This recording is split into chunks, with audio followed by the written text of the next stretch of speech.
Hi everyone. In this video, we will show you how to use eye tracking navigation on iOS 18. First, open the settings in your iPhone. Next, scroll down through the list of options until you find accessibility. Tap on it to enter the accessibility settings. Now continue scrolling down until you see eye tracking. Tap on it to access the eye tracking options.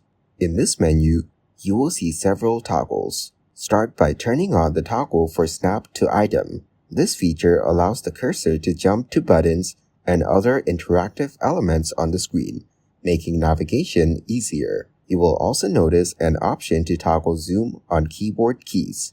If you want to make the keys larger when you look at them, turn this option on. This can help you see the keys more clearly as you type. Additionally, there is a toggle for eye tracking itself. Make sure this is turned on so you can use the eye tracking features effectively. Once you have everything set up, follow the dot on your screen with your eyes as it moves around. This dot represents the cursor, and your gaze will control its movement, allowing you to select items simply by looking at them. You can turn these features on or off as you like, depending on your preferences and how you want to navigate your device. Thanks for watching. Like the video and subscribe to the channel for more content like this.